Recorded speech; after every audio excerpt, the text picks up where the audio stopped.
Ano sabihin mo, tuloy-tuloy niyo pa.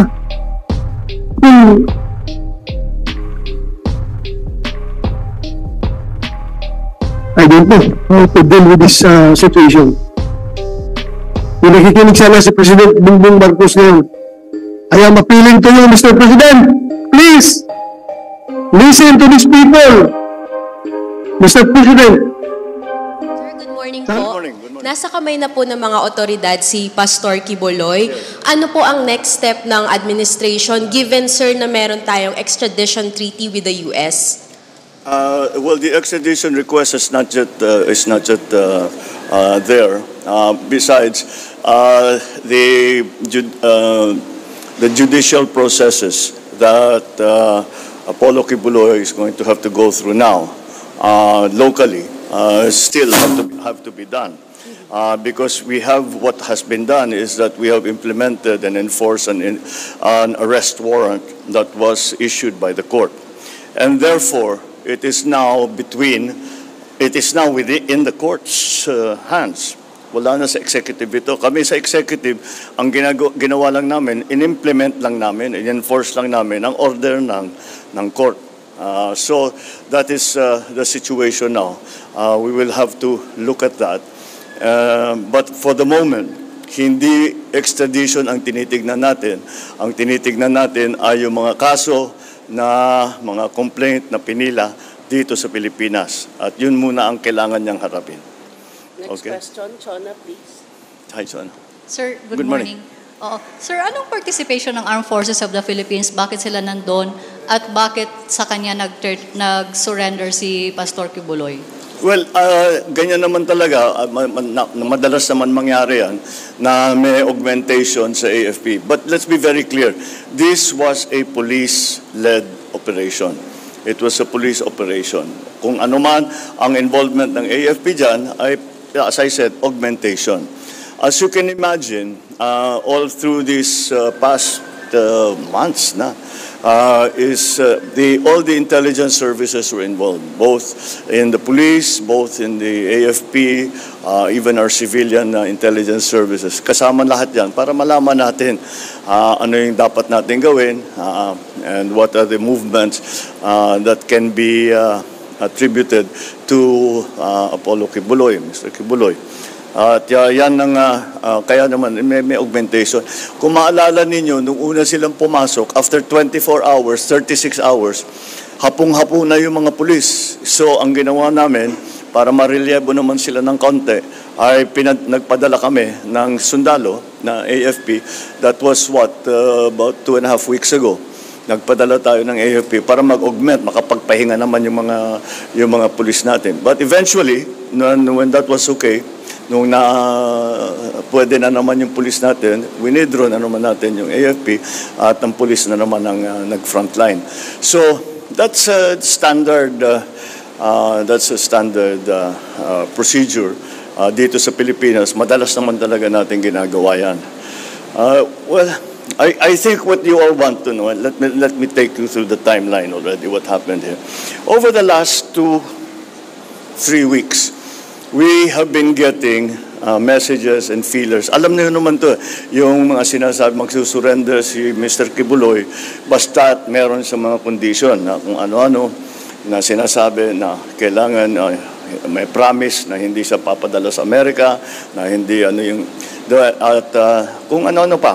At alam naman ninyo, hindi naman natuloy yun dahil hindi naman maaari na yung fugitive ang nagsasabi kung ano yung mga kondisyon na sa pag-aresto sa kanya.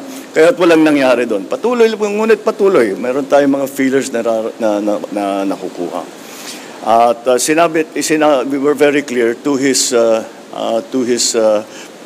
people, his lawyers specifically, na hindi maaari na may conditions na mayroon siyang ilalagay.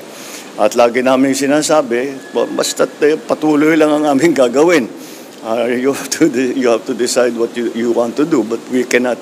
We are ordered by the court to enforce this order, and that's what we are going to do. And the putting of conditions is not an option for somebody who is actually a fugitive. So, This went on back and forth for the last 2-3 weeks. On yesterday, about between 8 and 9 in the morning, we got another message from our contacts na sinasabi handa na raw siya mag-surrender. Sinabi na, very good. Wala ng conditions. Wala na yung mga conditions na dating ilinalagay. So, sabi namin, fine. Pero sabi niya, sana may presence ng AFP dahil wala daw siyang tiwala sa police. So, fine. Yun ang ginawa namin. So, that was around, na-decide na namin, sabi ko, by 9 o'clock, I cannot remember the precise time, but by 9 o'clock yesterday, in the morning, I was able to say, sige, tuloy nyo na. Agree to that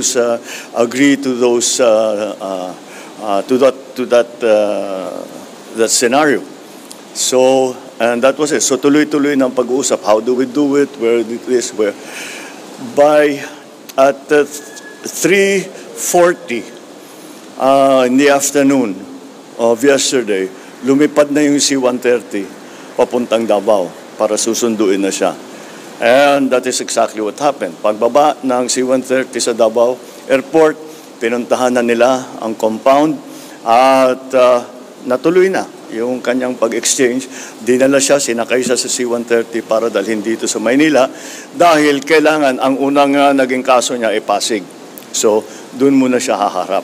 And that's essentially the timeline of what happened yesterday. The events after things that were not really moving, kung hindi dun sa atin, na yun na nga, pinasok na ng pulis yung compound, naghuhukay nga tayo dahil na ang intelligence natin ay sinasabi talagang nandoon siya at patuloy yung aming operation. So that is us, I think, what convinced Mr. Quiboloy na wala na, useless na yung magtago siya, na dapat lumabas na siya. And so, well, I'm happy that, I'm glad that this is over. We can now resolve and look at the allegations that have been made against him. We have to, I have to commend our PNP. This is police work at its best. This is what the PNP can do pag led well at maganda ang ating pagkakaunawa at pag-coordinate sa iba't ibang ahensya. But this is what policemen do. They go after and enforce court orders and go after those who have had cases filed against them. At nakita natin, desidido ang ating mga pulis at ang instruction ko sa kanila. Etong last time, sinabi ko, pagpasok natin, huwag na kayong aalis dyan hanggat makuha na niyo siya. And that's exactly what they did. Nakita niyo naman, we had to engage so many parts of the agencies, mga technical, yung mga intelligence services, lahat, kasama lahat yan. But it was, in the end, it was a police action that brought Apollo Quiboloy to the arms of the law.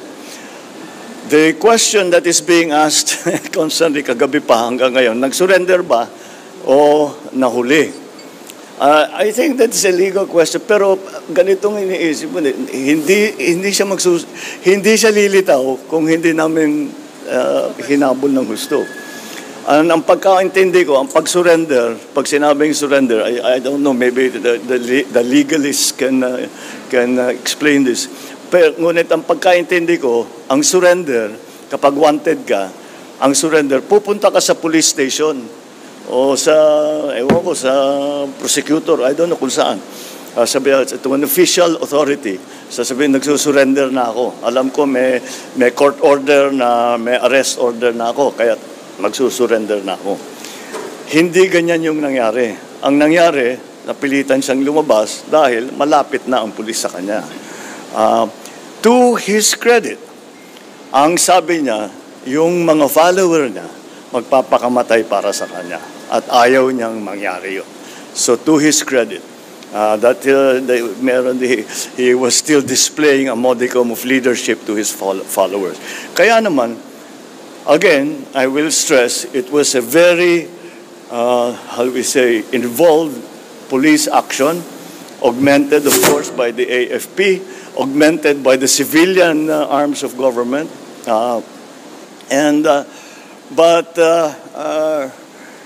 It was, once again, it was really through the efforts of what our policemen did. And once again, I stress that kung merong mang nasaktan, ay may galus lamang, may sugat lamang. No major injuries were sige, sa tulakan, sa girian. Ngunit wala namang nasaktan wala namang namatay, walang nabaril. Dahil walang ulitin ko.